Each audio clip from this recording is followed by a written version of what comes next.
Amis de la Place de Vérité, bonjour. Bonjour Claudie. Bonjour Christophe. Donc nous revoici pour cette troisième vidéo sur toujours les Celtes, là plus particulièrement sur la religion, les fêtes celtiques et l'héritage celtique de nos jours.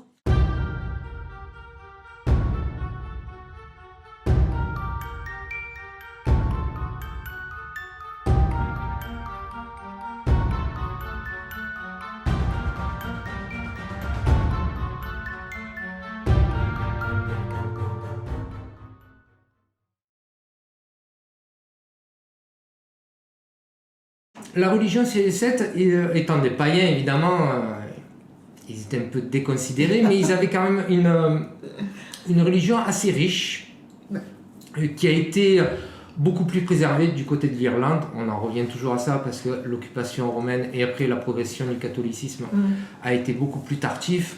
Et bon, ça doit être un peu déformé au fil des siècles, mais c'est quand même une bonne base pour retrouver les principaux concepts de cette religion. Donc on va commencer par la conception du monde, donc le microcosme et le macrocosme pour les Celtes. Donc ça rejoint la table d'émeraude, ce qui est en haut et comme ce qui est en bas. Et alors c'est intéressant parce qu'ils prennent un peu le problème à l'envers. Il y a d'abord le monde du non-être, du virtuel, et après le monde de l'être, de ce qui est vivant et de ce qui est réel. Et c'est pour ça qu'il faisait commencer la nuit avant le jour, la non-vie avant la naissance.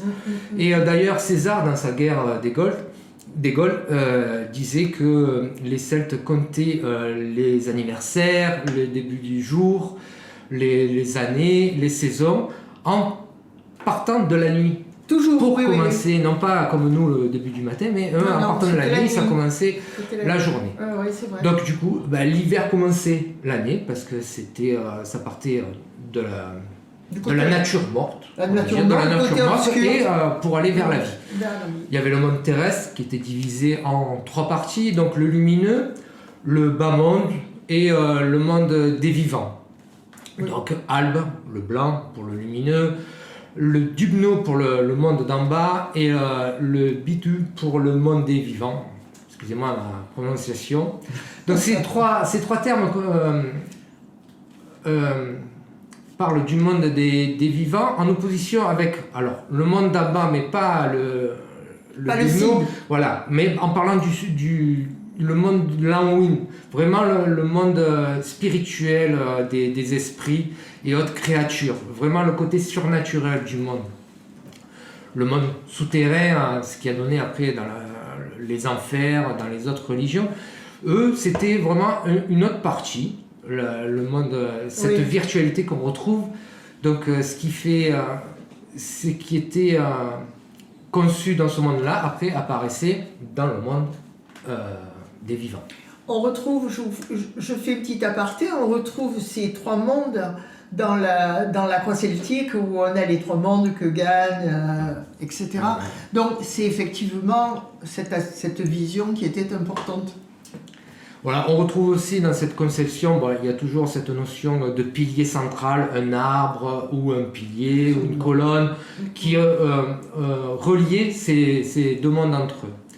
Donc, partant de là, évidemment, après, il y a de nombreux dieux celtes. Alors, il y a des dieux selon les tribus, mais plus ou moins les principes généraux se retrouvent un peu partout. Il y a le principe de vie, le potentiel de vie, donc l'ogmios ou ogma, ça dépend de la région. Donc, c'est le principe géniteur, lui, de vie. Absolument. Il y a le principe féminin, Dana.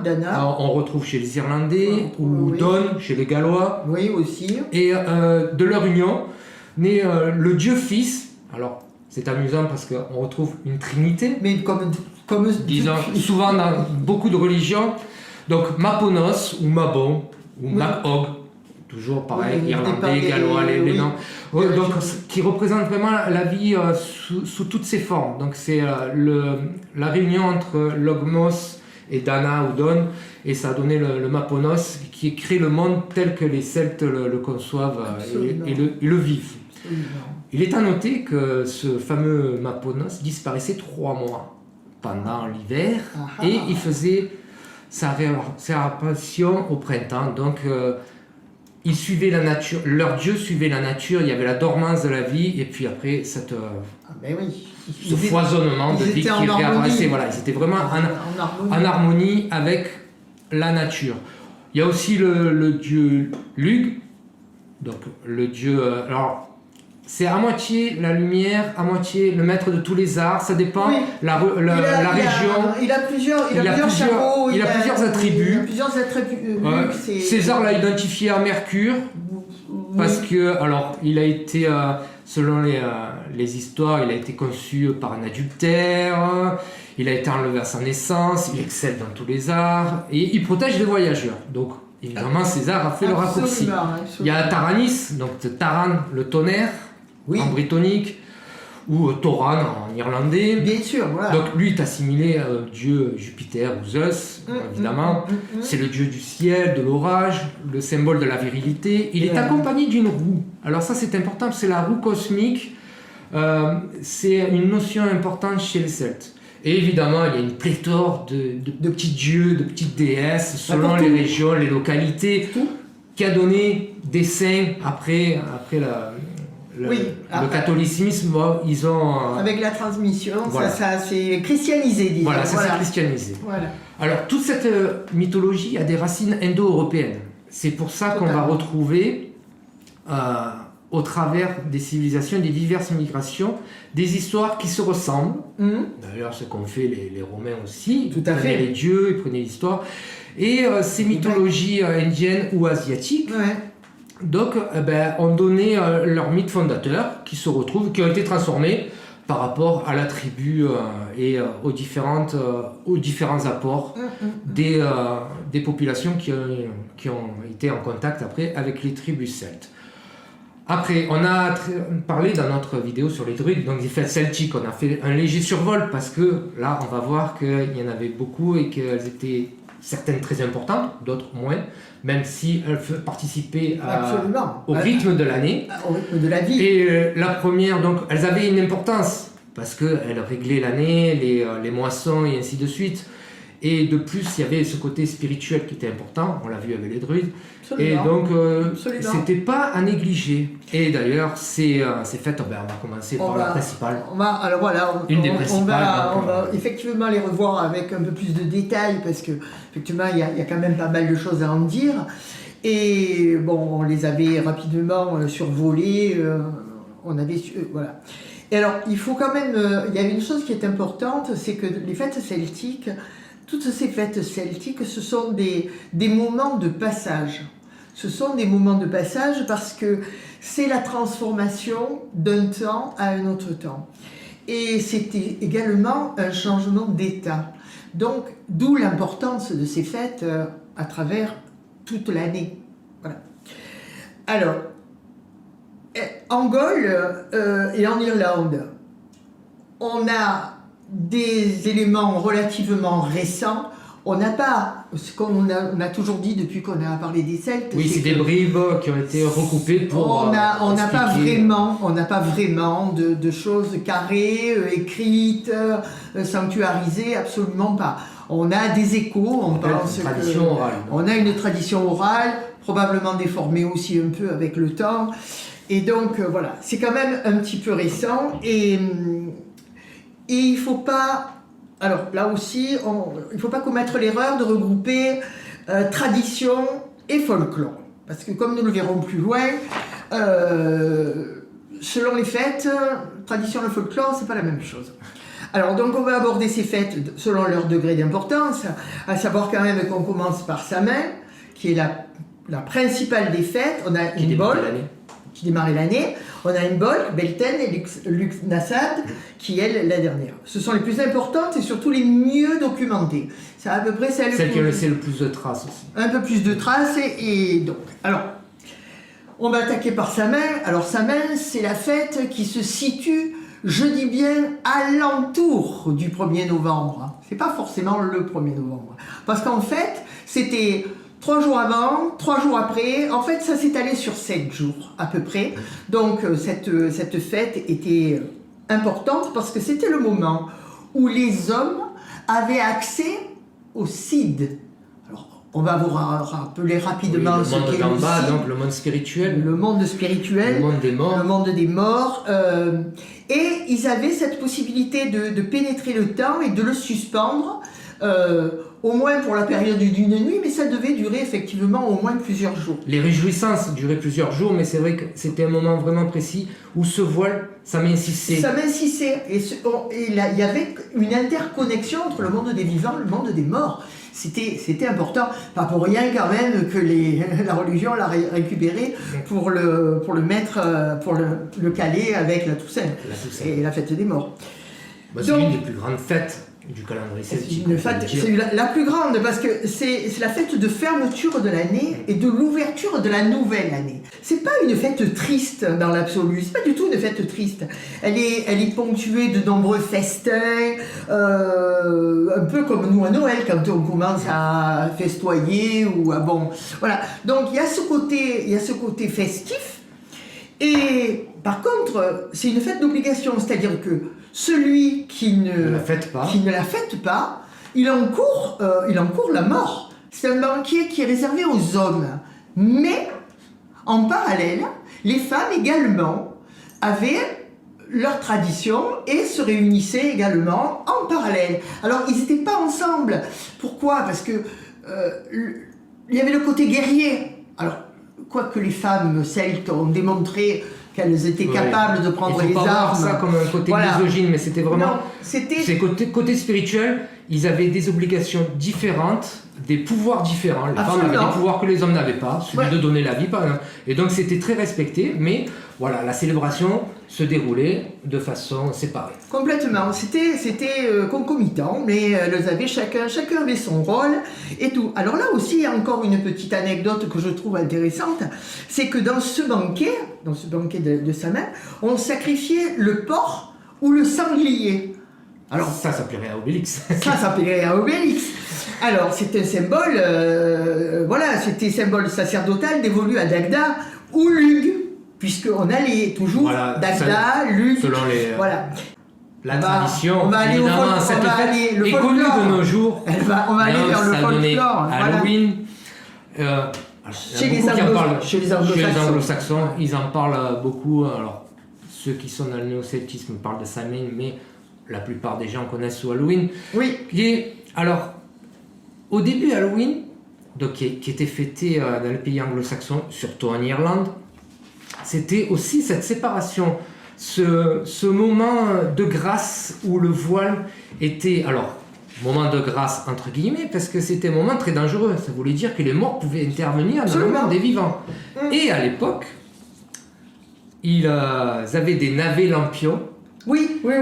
Qui étaient là pour prévenir le voyageur de vite se hâter chez lui, pour éviter de faire de mauvaises rencontres, parce que cette nuit c'était une fête, mais c'était un moment très dangereux. Oui. Évidemment, avec l'immigration irlandaise au 19e siècle, suite à la famine de 1847, quand ils sont allés aux États-Unis, ils n'avaient plus de navets, ils ont pris des citrouilles. Et c'est ce qui est resté, c'est le folklore, voilà. Ce qui a été dénaturé de la fête, c'est le folklore. Et peu à peu, c'est devenu une fête mercantile, on achète des bonbons, mais c'est une autre histoire. Mais le côté Samhain, c'était vraiment... Ils avaient quand même gardé ce côté dangereux, c'est une nuit particulière où le voile s'amincit, et il vaut mieux pas trop traîner la nuit. Voilà, c'était des petites... les lanternes, c'était pour prévenir le voyageur, il fallait vite rentrer chez lui. C'est ce qu'on dit, le folklore a pris le pas sur le folklore a pris le pas sur le sacré. Quand même, pour en terminer avec ce premier cycle des sources gauloises, nous disent qu'à cette époque-là, on sacrifiait aussi 2 taureaux blancs. Ça pouvait être 2 taureaux blancs, alors, ça dépendait des endroits et des régions et des peuples. Voilà, il y avait 2 taureaux blancs, ou alors un taureau en Irlande et un cheval en Ulster, ou alors éventuellement on était aussi, c'est ça, sur les 2, en Gaule c'était surtout les 2 taureaux qui étaient, voilà. Mais pour les tribus les plus riches sûrement. Et c'était certainement les tribus les plus riches parce que 2 taureaux, il fallait quand même les sacrifier. Pour autant, c'était également, et là on revient là-dessus, on en avait déjà un peu parlé, c'était le moment où les druides accueillaient le gui, puisque c'est à cette époque de l'année où le gui est sur les arbres. Mais il était imprégné de la puissance du cid, on en revient. Il était imprégné, voilà, absolument. Donc on est vraiment dans une fête religieuse hyper importante, et c'est la première. Donc, on passe de sa main, puisqu'on a passé le truc, on va passer à Imbolc, qui, elle, est la fête qui se situe aux alentours toujours du 1er février. On la situe le 1er février. Alors, c'est également une fête lustrale qui est d'inspiration indo-européenne. C'est également une purification au sortir de l'hiver. On attaque le début de la belle saison. Voilà. On fête également la Sainte Brigitte. C'est amusant. C'est une fête qui était très répandue en Irlande. Et Brigitte était une déesse pré-chrétienne et mère de tous les dieux. Donc c'est amusant quand même, hein, vous voyez. Donc on a le nom d'Imbolc a pratiquement disparu de notre... au profit de février, de la Sainte Brigitte justement, qui précède la Chandeleur, le 2 février, qui est la fête de Marie aux chandelles. Voilà. Donc là aussi c'est un culte domestique, assurant le retour de Brigitte qui protégera la maison, qui protégera... parce que la maison sera purifiée par le fait d'avoir fait toutes les ablutions, d'avoir nettoyé, on faisait... Voilà. Et ensuite, dans la fête christianisée, on ne retiendra que le côté nettoyage de la maison, ce qui est quand même un peu... Le nettoyage de printemps. Le nettoyage de printemps, enfin quoi qu'en février, il fait encore un peu frais. Voilà. Mais un bon feu, on faisait un bon feu dans la maison, la collecte du lait, le beurre, la confection d'un mannequin de paille. Alors ce qui a donné lieu... Peut-être l'origine du carnaval. On peut se poser la question. Voilà, alors c'est ou l'homme vert, donc l'arrivée du printemps et de la vie de nouveau, ou alors les sacrifices, on sacrifie des prisonniers ou... Oui, parce qu'en général, on le mettait à l'intérieur. C'était plus l'homme vert et ce renouveau de la vie, mais il pouvait y avoir aussi ce calque de on sacrifie pour dire on efface le passé, l'année dernière, et on part sur une nouvelle année. Donc, on passe d'Imbolc. Maintenant, on va passer à Beltane. Alors, à Beltane, c'est la fête qui se situe toujours aux alentours du 1er mai. Et alors là, c'est la fête de l'été et de la lumière. C'est important, parce que Beltane, c'est Lugh aussi, il ne faut pas l'oublier. Alors, c'est une fête centrale, et qui est souvent... et qui est l'équilibre également, et qui est également la fête du roi. Parce que c'est également la fête du roi.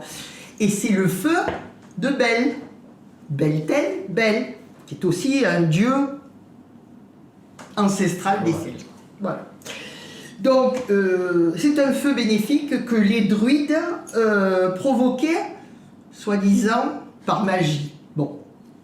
Il faut toujours un côté... Pourquoi pas?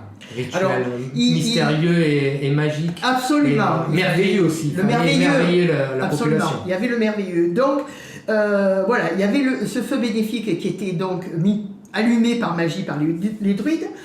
Et là, c'était la période aussi où on amenait les troupeaux. Et on les faisait passer entre les feux. On les faisait passer entre les feux. Pour les purifier aussi. Pour les purifier.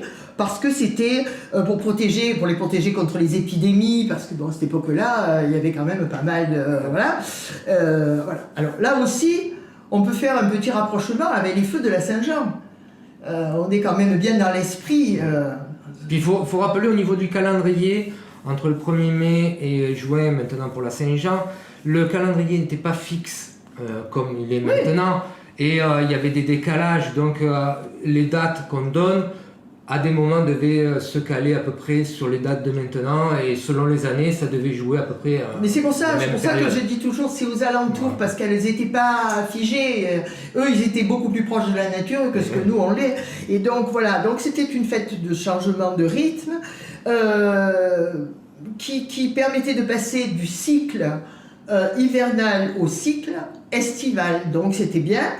Alors, il est également intéressant de faire effectivement une petite parenthèse, si on pense que c'est aux alentours du 1er mai que les Gaulois, alors selon César, après peut-être qu'il l'a vu, toujours à prendre avec un peu des guillemets, c'est ce qu'on faisait dans ces fameux mannequins, on mettait effectivement les prisonniers et on les brûlait à travers ces mannequins.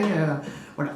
Alors après, on a conservé, dans beaucoup de régions de France, on a conservé ces feux qu'on fait, ces feux de Beltane, donc, qui sont au mois de mai.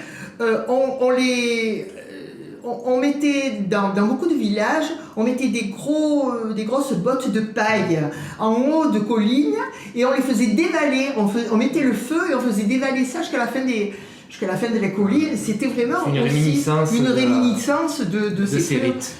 Oui, parce qu'il en est resté quelque chose, même si, je dirais, même si la civilisation a pollué l'esprit initial, mais on a gardé quelque chose, et ce quelque chose, on ne sait plus pourquoi on le fait. Mais quand on cherche, on peut comprendre où est l'origine. Il faut se rappeler que la christianisation de l'Empire romain, et donc du coup des tribus celtes qui étaient devenues gallo-romaines, a entraîné une assimilation, et les religieux chrétiens ont bien compris qu'ils ne pouvaient pas effacer d'un seul coup des années, des siècles de traditions et de fêtes. Donc il fallait calquer des nouveaux rites sur les anciens en les aménageant, et ce qui a donné nos fêtes actuelles. Et quand on cherche un peu, on voit très bien qu'il y a des petits clins d'œil qui se retrouvent tout de suite, quoi. Moi, je dirais qu'il y a de sacrées passerelles. Bon, on va être clair, il y a quand même de sacrées passerelles. Donc, pour conclure sur Beltane, évidemment que c'est l'exaltation du feu, et c'est un élément druidique par excellence, puisque le feu, c'est les druides, ça, on peut pas les néger. C'était très puissant pour eux. D'ailleurs, on peut parler de Saint Patrick. Par exemple, on peut parler de Saint Patrick qui a colonisé effectivement l'Irlande. Bon, il est venu chez nous aussi, d'ailleurs, il est venu mongol avant d'aller en Irlande, mais on a quasiment la certitude que c'était un druide. C'était un ancien druide. Il avait un enseignement qui était trop pointu, et c'était pas possible. À mon avis, bon, chacun pense ce qu'il veut. Pour notre part, c'est ce qu'on pense. Nous, c'est ce qu'on pense. Voilà, c'est ce qu'on pense. On est assez convaincus là-dessus. Alors après, écoutez, on quitte Beltane parce que ça y est, l'année avance, on arrive vers Lughnasadh, qui, elle, est la fête du roi, et c'est la fête qui se situe le 1er août. Alors, chez nous, le 1er août, c'est pas spécialement une fête, mais à cette époque-là, c'était la fête des moissons. En fait, pour eux, ils récoltent, donc c'est une fête importante. Voilà, et Lughnasadh, ça veut dire assemblée de Lugh. Donc c'est bien, effectivement, là encore, la mise en évidence d'un dieu, puisque Lugh, c'est un dieu. Donc c'est également une fête d'obligation et une fête religieuse. Le prince agit au titre du successeur, en tant que successeur de Lugh.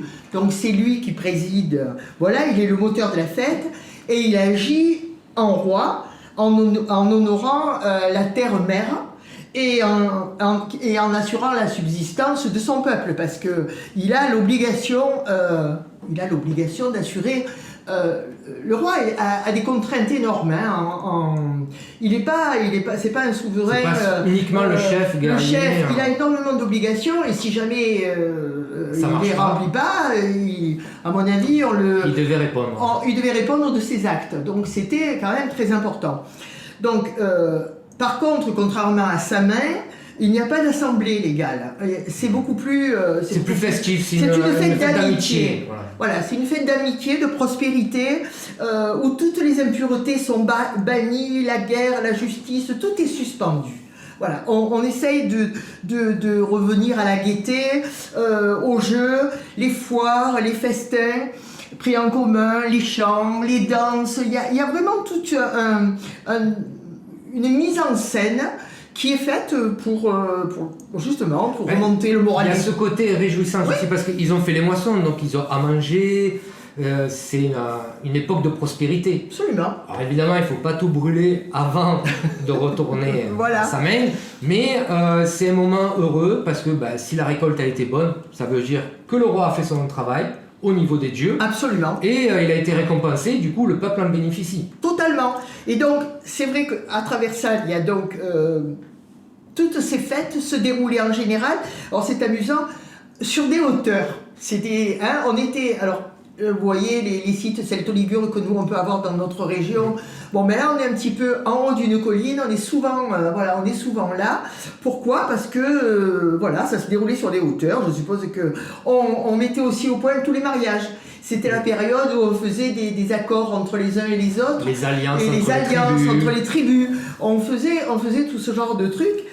Et nous, il nous en est resté quand même quelques sites historiques assez importants, voilà, donc, et elle se situe encore dans quelques régions de France sur des sites historiques. Alors évidemment, on va rebondir sur l'héritage celtique. Évidemment, on ne peut pas faire autrement. Parce que les Celtes ont été une civilisation, alors à la fois connue, parce que bon, les Romains, évidemment, en envahissant, ils ont pu... Il en a parlé, César.